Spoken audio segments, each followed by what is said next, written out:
옆에 계시는 분과 사랑의 인사 나누시겠습니다.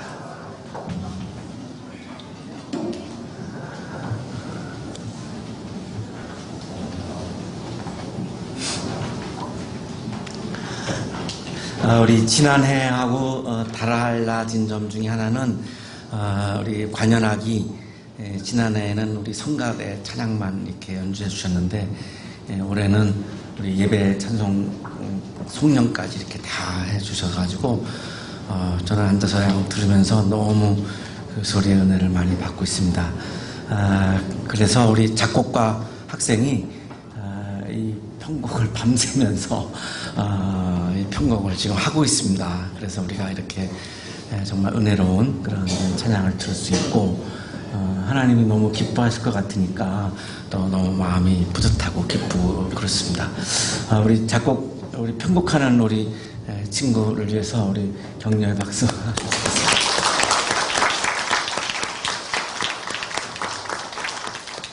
오늘 왔어요? 막 밤새서 막 졸려서 못 온다고 뭐 그런 얘기 들었는데 어디 있어요? 일어나 보세요. 일어나 보세요. 고맙습니다. 이은석 군은 고려대학교 정치의학교에 다니는 그런 학생입니다. 아버지는 사관학교를 졸업하고 육군 장교를 하다가 대령으로 입편하고 대기업 부장으로 이렇게 근무했습니다. 어머니는 한국 최초의 여자 대통령을 꿈꿨던 사람입니다. 그래서 굉장히 공부를 잘했다고 합니다.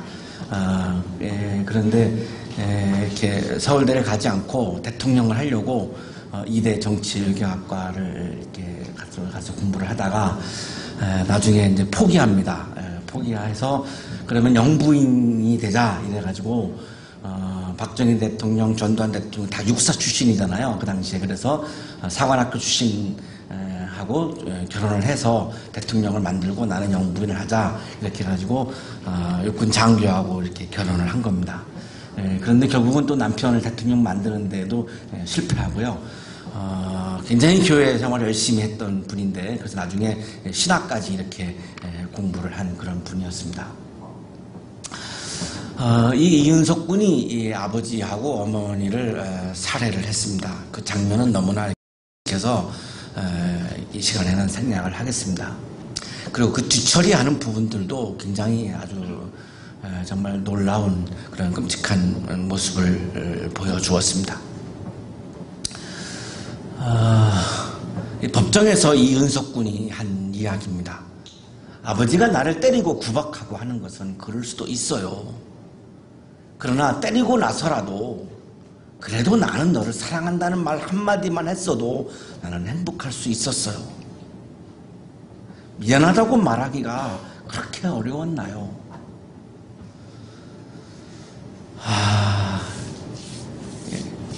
부모로부터 맞을 수도 있다는 거죠. 그것도 인정한다는 겁니다. 이은석 군이. 그런데 정말 사랑한다라고 말 한마디만 해주었으면 자기는 그렇게 힘들지 않을 수 있었다는 거죠. 근데 한 번도 아빠, 엄마가 자기한테 사랑한다는 말을 해준 적이 한 번도 없었다는 거예요. 그리고 나중에 나이가 이제 먹고 나서 그래 참 미안했어 이런 말 한마디라도 좀 해줬으면 자기가 그 상처를 좀 이겨낼 수 있었을 텐데 한 번도 20살이 넘도록 그때 어릴 때 좀 내가 미안했다 이렇게 말 한마디 한 적이 없었다는 거죠. 그래서 그것이 굉장히 상처가 깊어졌고 그 분노가 이렇게 가득 차서 결국은 비극을 초래하고 말았습니다. 어머니로부터 학대받은 내용을 이렇게 쭉 이제 법정에서 이야기를 했는데요. 이렇게 좀 끔찍한 거는 좀 빼고 그냥 좀 무난한 것만 소개하겠습니다. 유치원 때 시계 보는 법 맞으면서 배웠다는 거죠. 맞으면서 시계 볼 줄 모른다고 막 맞으면서 운동화끈 이렇게 리본 못 맨다고 이렇게 말았다는 거예요. 저도 지금도 이거 잘 못 매거든요. 참 이렇게 막 공감이 많이 가요. 밥 늦게 먹는다고 막 엄마가 젓가락 던져가지고 그 젓가락으로 막 유리가 깨질 정도로 그렇게 세게 던져서 금이 갈 정도로 그렇게 젓가락을 던졌다는 거고요. 만화 그린다고 머리끄댕이 막 잡아 뜯겼고, 다리에 피멍이 들도록 맞았는데 영문을 이유를 지금까지도 모른다는 거예요. 그리고 울면서 맞으면서 피아노 배운 거. 우리 아마 여기도 있을 수도 있을 것 같아요. 우리 음대생들이어서. 책가방에 동화책 있다고 형과 비교하면서 혼난 거. 형은 뭐 굉장히 공부를 잘했다고 그럽니다. 막 과학고등학교를 다닌 것 같은데요. 혼난 다음에 무릎 꿇고 회개기도 시킨 거. 무릎 꿇고 잠언 성경 낭독하게 한 거. 이런 것들을 어릴 때부터 엄마로부터 그렇게 당했다는 겁니다. 그래서 그 분노가 너무나 가득 찼던 거죠. 이 형이 나와서 증언을 하는데요.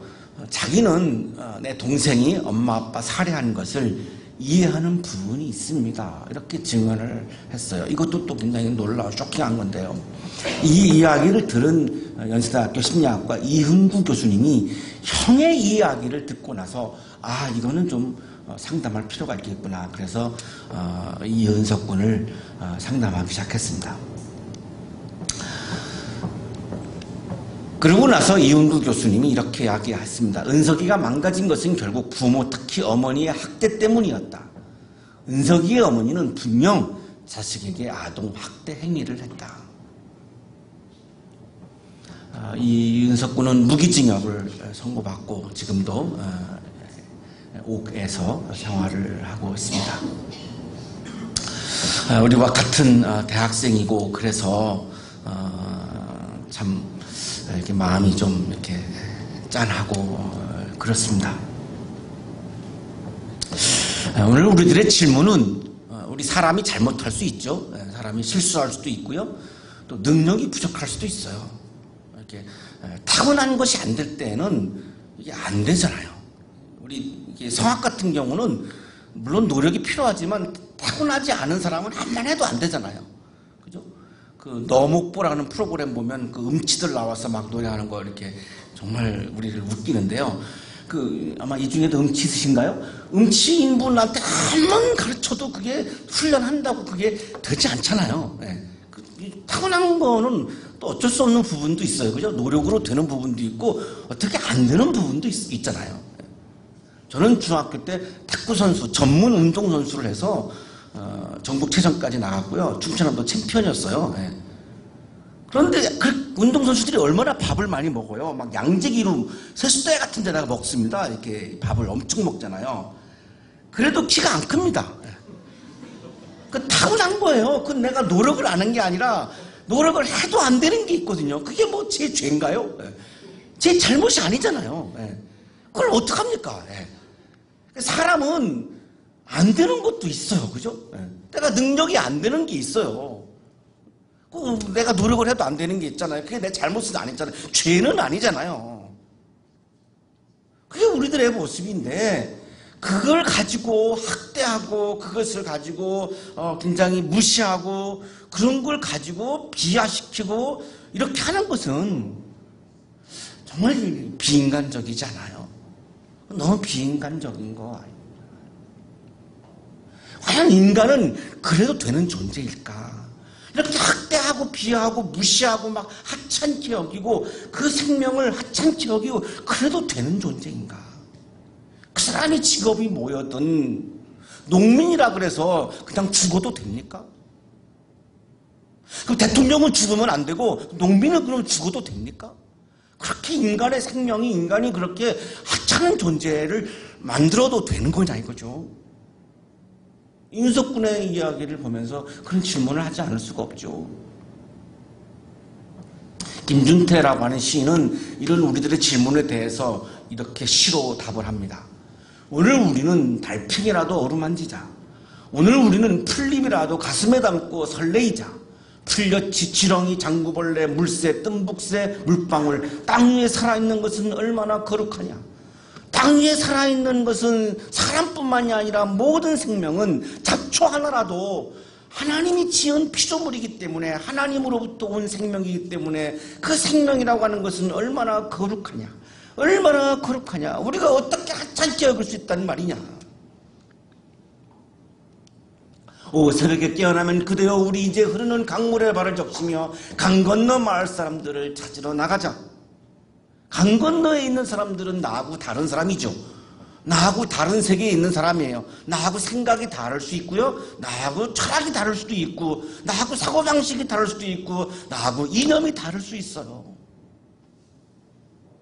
그렇다고 해서 내가 죽여도 되는 사람입니까? 그렇다고 해서 내가 해쳐도 되는 사람입니까?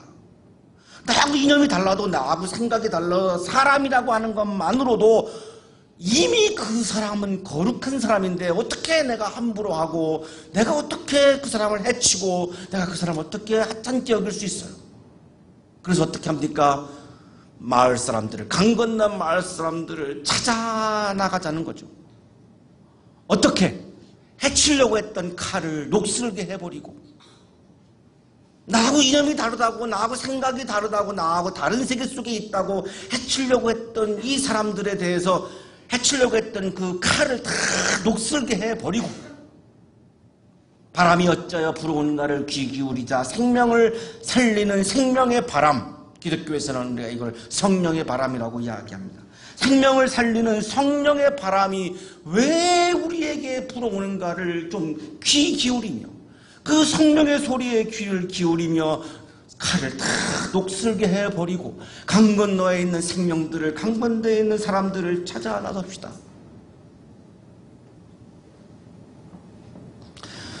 김준태님은 인간이라고 하는 것 자체가 이미 거룩한 존재이기 때문에 그 사람이 능력이 부족해도, 그 사람의 직업이 무엇이든 간에, 그 사람이 어떤 잘못을 했다 할지라도 하찮게 여길 수는 없다는 거죠. 거룩하게 여겨야 한다는 거죠.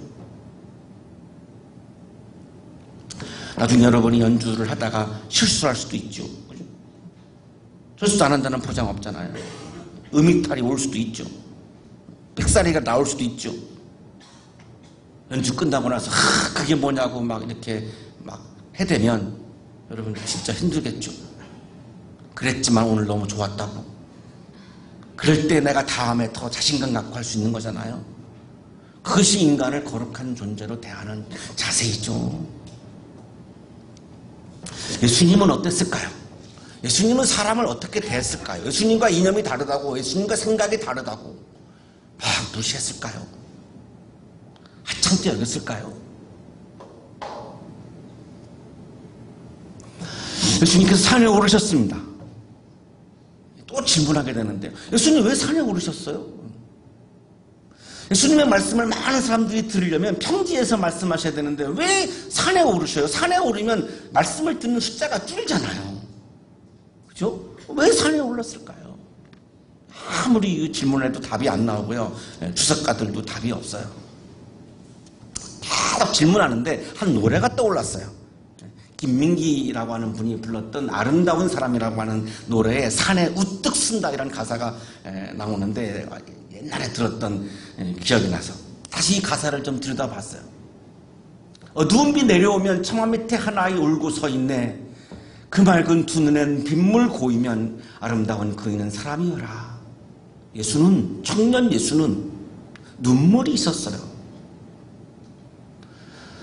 생명이 억압당하고 생명이 하찮게 여김을 당하고 생명이 거룩하게 여기지 않고 그래서 그냥 어렵고 힘든 삶을 살아가는 거룩함이 훼손되어져 있는 사람들에 대한 안타까운 눈물이 있었어요.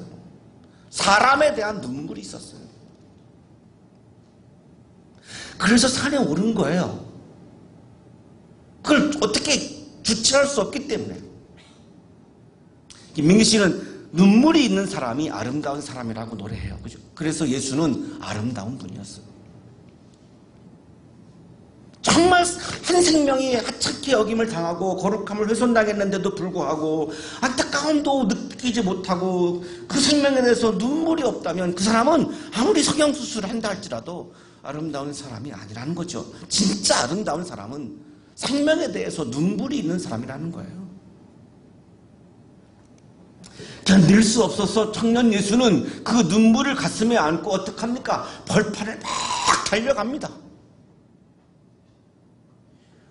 힘들 때, 실패했을 때, 어려울 때 주지 않는 것은 아름다운 사람이 아니라는 거예요. 실패했으면, 더 힘들면, 내가 눈물 때문에 내 마음에 내가 눈물이 가득 차서 힘들면 오히려 더 힘차게 벌판을 달려가는 그 기운생동의 모습을 보여주는 사람들이 진짜 아름다운 사람이다, 이렇게 노래하는 거죠. 청년 예수는 생명에 대한 눈물을 가지고 주지 않지 않고 포기하지 않고 벌판을 달려가고 산 밑에 이르렀고, 그래서 산을 오르기 시작합니다.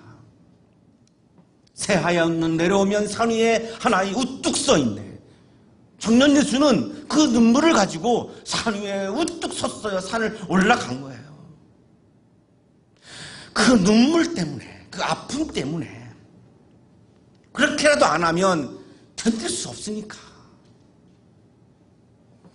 산에 올라가서 어떻게 합니까? 고운 마음이셨어요. 거룩함을 훼손당한 사람들에 대해서 너무 마음 아파하는 고운 마음을 품으셨고 그 마음을 노래하기 시작합니다. 그래서 예수는 아름다운 분이었어요. 그 산 위에 올라가서 거룩함을 훼손당한 사람들을 향해서 부르는 노래가 오늘 본문이에요. 예수께서 산에 올라서 사람들을 부르셨죠? 자, 부르신다라고 하는 건 뭡니까? 환대하는 거죠. 내가 너에 대해서 환대하지 않으면 부르지 않죠. 외면하고 오히려 피하지 부르지 않습니다. 부른다라고 하는 것은 내가 당신을 환대한다는 거죠. 청년 예수는 사람들을 환대하셨어요. 그 사람이 어떤 사람인가 조건을 달지 않고요. 그냥 모든 사람을 다 환대하셨어요. 왜? 사람을 거룩하게 보셨으니까요. 그 사람의 출신, 직업, 지적인 유무, 그 사람의 이념 이런 거 다 따지지 않았어요. 그냥 사람이라고 하는 것만으로도 그냥 거룩하게 보셔서 부르신 거예요. 환대하신 거예요. 사람들이 나오죠. 왜 나왔을까요?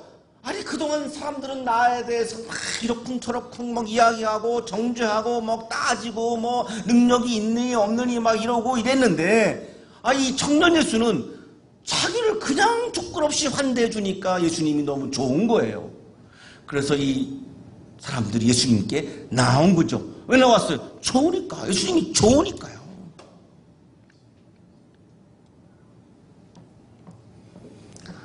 자, 나온 사람들 중에 12명을 세우셨고요. 그 12명을 사도라고 부르십니다. 이 사도라고 하는 말은 아포스톨로스, 헬라어로 아포스톨로스라고 하는 건데 파견된 사람, 소식의 전달자라고 하는 의미입니다. 자, 이거를 요즘 우리가 제자라고 부르죠. 우리 교회에서 제자 훈련을 참 많이 하지 않습니까? 자, 이 제자가 뭔지를 한번 보자고요. 제자는 소식을 전달하는 사람이죠. 파견되어서 소식을 전달하는 사람인데 뭘 전달하는 사람입니까? 내 생각, 내 철학, 내 이념을 전달하는 사람이 아니라 하나님의 나라를 전달하는 사람입니다. 인간은 거룩하다라고 하는 하나님의 나라의 메시지를 전달하는 사람, 이거를 사도, 파견된 사람, 소식의 전달자라, 사도라고 예수님은 부른 거예요. 자기를 선전하는 사람이 아니에요. 예수의 말씀을 전하는 사람인데 예수의 말씀은 하나님 나라에 관한 말씀이죠. 사도의 임무는 세 가지였습니다. 예수께서 그들을 자기와 함께 있게 하시고, 예수와 함께 있는 게 제자의 임무입니다. 예수와 함께 있다라고 하는 것은 뭐죠? 예수의 존재 안에 내가 같이 머무는 거죠. 예수의 생명과 내 생명이 일치하는 거고요. 예수님의 뜻에다가 내 뜻을 일치시키는 거고, 예수의 마음에다가 내 마음을 일치시키는 거죠. 이게 예수와 함께 있는 사람의 모습이죠. 자, 제자는 예수의 뜻에, 예수의 마음에, 예수의 말씀에 나를 복종시키고 나를 일치시키는 사람이 제자입니다. 여러분, 제자가 뭐예요? 여러분을 가르치시는 여러분의 교수님들, 스승님의 그 가르침에 내 마음을 일치시키는 거죠. 그게 제자죠. 스승의 가르침에다가 나를 일치시키지 않으려면 가르침을 배울 필요가 없어지죠. 똑같습니다. 예수님의 제자도 예수님의 말씀에 나를 일치시키는 게 제자인 거죠. 교회 왔다 갔다 해서 제자인 게 아니죠. 두 번째, 말씀을 전파하라 그랬죠? 그들을 내보내서 말씀을 전파하게 한 거지, 나를 전파하는 게 아니라, 내 이념을 전파하는 것이 아니라 예수의 말씀을 전파하는 거죠. 말씀, 하나님 나라에 대한 말씀. 하나님 나라에 대한 말씀이 뭐 무궁무진하지만 오늘 주제에 비추어서 요약한다 그러면 인간은 거룩하다라는 겁니다. 세 번째, 귀신을 쫓아내는 권능을 가지게 하시라는 것이었다. 귀신을 쫓아내는 거죠. 귀신은 뭘까요? 뿔 달린 걸까요? 하나님의 나라를 방해하는 세력입니다. 인간은 거룩하다라고 하는 것을 방대하고 방해하는 세력이죠. 인간은 내가 지배해야 된다라고 생각하는 사람들이죠. 그런 세력이죠.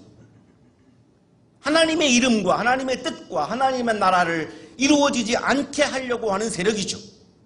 그래서 예수는 기도한 거예요. 하나님의 이름과 하나님의 뜻과 하나님의 나라가 이 땅에 오게 하시며 라고 기도했던 거죠. 왜? 방해하니까. 자꾸 방해하니까. 귀신들이 방해하니까. 그거를 내쫓는 사람이 제자라는 거예요. 그래야만 하나님을 닮은 하나님의 형상대로 지음받은 인간의 거룩함이 이 땅에서도 회복될 수 있기 때문이죠. 그래서 예수님은 이 12를 사도로 임명하셨는데 12명의 이름이 쭉 나옵니다. 베드로, 페트론, 헬라어로는 페트론인데요. 돌, 바위 이런 뜻을 갖고 있습니다. 그러니까 베드로의 이미지는 돌수제 같은 사람이에요. 아주 그냥 우직하고 다혈질이고 예수님 잡으러 오니까 그냥 칼 빼가지고 귀를 확 단칼에 잘라버렸어요. 막 굉장한 다혈질, 막 돌수제 같은 사람이에요. 그러니까 뭐 특별하거나 뭐 착하거나 이런 사람이 아니에요. 우리 같은 사람이에요. 우리. 여러분도 욱하죠? 여러분 욱하잖아. 인정을 안 하시네. 욱하잖아요. 베드로도 이렇게 욱하는 사람이었어요. 별로 다르지 않아요, 우리하고. 그런데 이 사람이 왜 제자로 임명받았을까요? 왜요? 뭐가 잘나서? 그냥 거룩하게 여기셨어요. 욱해도. 그게 예수님의 인간을 대하는, 사람을 대하는 마음입니다. 야고보와 요한, 천둥의 아들이라고 하는 별명을 가질 정도로 굉장히 과격한 사람들입니다. 사마리아 사람들이 예수님을 환대하지 않으니까 이 야고보하고 요한이 예수님한테 뭐라 그러냐면 저 못된 사람들 그냥 하늘에서 불이 내려가지고 다 불살라 죽여버릴까요? 이렇게 예수님한테 그래요. 우리는 그런 말을 한 적은 없죠. 하나님 저 사람 불살라 죽여주세요. 이런 말 한 적 없잖아요. 있나 보네요. 저는 없어요. 저는 한 번도 그런 적 없어요. 얼마나 과격한 사람입니까? 왜 이 사람을 사도로 제자로 부르실까요? 거룩하니까요. 안 그래? 평범한 어부입니다. 예수님의 첫째자고 러시아에 처음으로 복음을 전한 사람이죠. 빌립, 예수님의 가르침을 받고도 하나님 보여달라고 막 했던 아주 영적으로 우둔한 사람이고요. 바돌로메는 뭐 거의 성경에 나오지 않아요. 잘 알려지지 않아. 아주 평범한 사람이고요. 마태, 세금 받던 재물에 아주 욕심이 많았던 사람이에요. 재물에 욕심이 많았던. 우리랑 같죠? 같잖아요. 뭐 재물에 대한 욕심도 없고 뭐 거룩하고 이런 사람이 아니었단 말이죠. 도마, 예수의 부활을 앞에 놓고도 믿지 못해가지고 내가 그 옆구리에다가 손을 넣어봐야지 믿겠어요. 이렇게 아주 의심이 많았던 사람입니다. 여러분, 공부할 때는 의심을 많이 해야 되지만 신앙에서는 의심을 하면 안 되는 거잖아요. 근데 도마는 뭐 공부한 게 아니고 예수를 믿지 않았어요. 부활을 믿지 않았어요. 알페오 아들 야고보, 앞에 있던 야고보는 큰 야고보고 이 둘째 나오는 야고보는 이 작은 야고보라고 불리우는 사람입니다. 그 정도로 굉장히 겸손하고 조용하고 뭐 아주 착하고 뭐 이런 사람이었습니다. 이 야고보를 스페인어로는 그 길, 유명한 길, 산티아고라고 부르죠. 산티아고. 다데오 최후의 만찬 때 예수님한테 뭐라고 따졌냐면 예수님은 왜 세상에는 안 나타나시고 우리한테만 이렇게 말씀을 하시고 왜 세상에는 나가지 않으십니까? 이렇게 비겁하십니까? 막 이렇게 따랐던 사람이에요. 여러분 비슷하죠? 여러분 막 교수님들한테 막 따지잖아요. 우리하고 똑같아요. 뭐 다르지 않아요. 이 사람들이. 열혈당원 시몬, 이 사람 완전 좌파예요, 좌파. 혁명해가지고 다 이 로마를 뒤집어야 된다, 이런 완전 좌파입니다. 마태는 로마에다가 세금 바쳤던 우파의 핵심 인물이고, 이 시몬은 정말 좌파 중에 극좌파입니다, 극좌파. 그러니까 지금하고 뭐가 달라요? 여기도 지금 좌파도 있고 우파도 있잖아요. 하나도 다르지 않아요. 그냥 지극히 일상적인 평범한 사람들이었지 뭐 특별한 사람들이 아니었어요. 근데 이 사람들을 예수님은 제자로 삼았어요. 마지막 가론 유다, 가론 출신 유다, 이 사람은 회계사인데 공금 횡령했고요. 스승을 배신해서 스승을 팔아먹은 사람이에요. 여러분 중에 뭐 공금을 횡령하는 분은 한 분도 없을 것 같고 스승을 배신할 가능성은 있는 것 같아요. 그죠? 있잖아요. 그죠? 있어요. 우리하고 너무 똑같아요. 이 사람들이 왜 제자입니까? 이 사람들이 왜 사도입니까? 왜? 이유가 뭡니까? 답을 할 수 없어요. 하나밖에는. 예수님은 그들을 그냥 인간이기에 거룩하게 여기셨습니다. 이게 오늘 예수님이 우리에게 주시는 감동입니다. 선택을 할 때에는 다 이렇게 뭔가를 보고 뽑죠. 그렇죠? 여러분 300대 1의 경쟁률을 뚫고 들어올 때 3분 테스트 했다며요. 3분 노래 부르는 거 보고 교수님들이 여러분을 뽑잖아요. 어떤 사람을 뽑아요? 노래 잘 부르는 사람. 예수님은요 잘하는 사람을 뽑은 게 아닙니다. 좀 잘못해도, 좀 허점이 있어도, 성격에 좀 모난 게 있어도, 이념이 좌든 우든 그런 거 하나 따지지 않고 그냥 인간이기에 그냥 거룩하게 여기셔서 그냥 선택하신 거죠. 인간은 거룩하기 때문에. 오늘 여기에 오신 여러분은 모든 여하를 불문하고 주님은 여러분 한 분 한 분을 무조건 거룩하게 여겨주십니다. 그분을 우리는 예배하고 있는 거죠. 예수님과 함께 사람을, 생명을 환대하는, 사람을, 생명을 거룩하게 여기는 그런 세상을 만들어가는, 청년 예수와 함께 그런 세상을 만들어가는 청년 여러분 되시기를 축복합니다. 하나님 감사합니다. 우리를 거룩하게 여겨주셔서 감사합니다.